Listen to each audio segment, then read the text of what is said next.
Welcome back to Greg's Garage. This is my second thing I want to show off is this Millennium Falcon. I had already made the AT-AT that you see in the background, and I decided I wanted to try my hand at something else, and so then I went and picked probably one of the hardest shapes to reconstruct of anything I could, which is a saucer-shaped Millennium Falcon. Here's a smaller version of it that you can see. Like there are very few flat sides and straight angles on this, so it was quite a chore to put all the wood together. And I tried lots of different techniques. First of all, I had a wood base of the general look of the ship, and then I stacked smaller and smaller pieces of cardboard on top to get this dome effect. But then I wasn't able to anchor anything to the cardboard very well. It was really loosey-goosey and I didn't like it at all.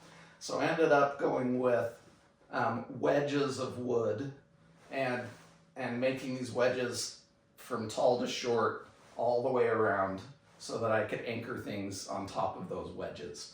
And then I put some metal plating that I could glue all of these pieces to. So if you look in here close, you can see it's cut up into all of these smaller angled pieces that look like the pieces of armor that go on the Millennium Falcon itself.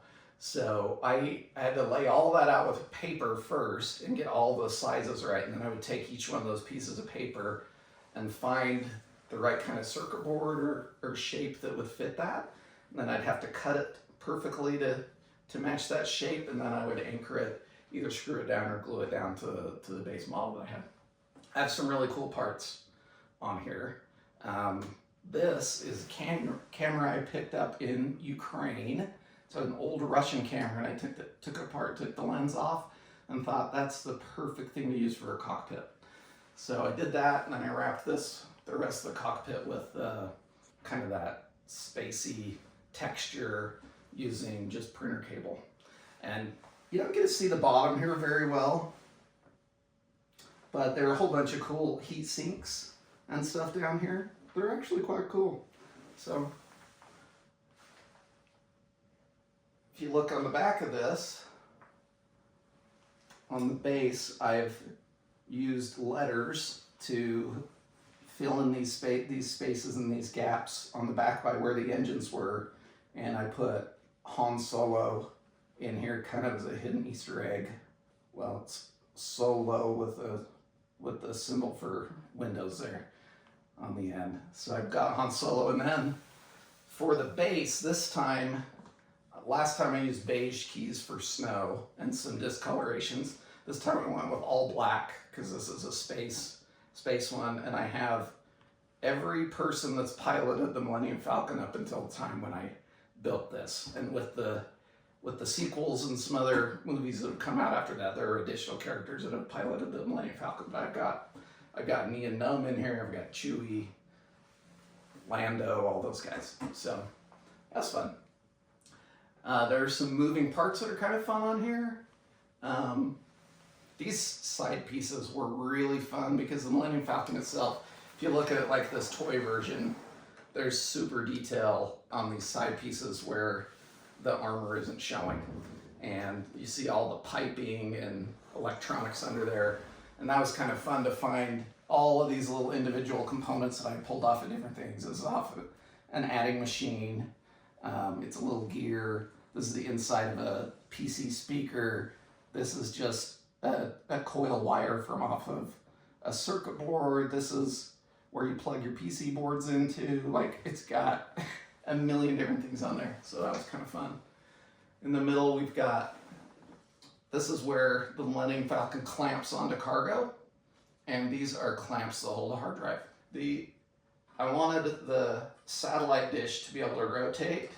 So what I did is I got a speaker, ripped everything apart except for the back part of it that has the magnet. And then I don't even know where I got this plastic piece from that looks like a satellite dish, but it was a perfect size. Put it in there, and then I have another magnet on the ship that holds it in place, so I can mount it straight up or I can mount it however I want it to. So that's a fun moving part. And then of course the quad laser turret is fully functional. We don't shoot it inside because it can cause fires, but it's pretty cool. And I put it all on this black pipe just from Home Depot so that I can spin it around. As long as I don't spin it to the left too many revolutions, then it'll come off. But you can spin it back and forth all you want to look at the different pieces and mount it correctly. So if you look right here, you can see this blue crystal in here. That's a reader from like a CD-ROM, and it would shoot a laser through that. So that's actually pretty cool. These are gears from old adding machines. This one came off because somebody was playing with it. I need to glue that back, but those are just mounted. These are supposed to be the exhaust systems from the hyperdrive there. Here's a hard drive reader right here, and you can see how all of the different pieces of armor are cut just to fit in the spot that they're in. And then again on the side, these are the escape hatches and docking clamps, and these are made out of VCR things that spin around, which is kind of cool. So we got kind of that symmetrical look out of that. So this back part of it was very hard to figure out because it looks different. If you look at like the toy model, you can see how the back part's much different than the rest of it.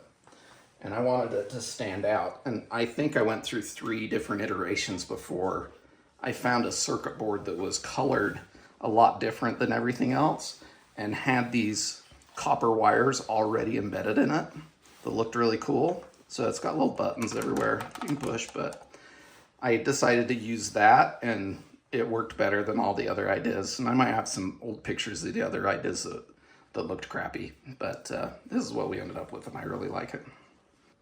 So I think one of the reasons I wanted to do the Millennium Falcon is it's, you know, for my childhood, that was the iconic Star Wars ship, more than any other that everyone just loved, and it was my favorite ship. So I wanted to tackle it and see what it would look like being made from junk.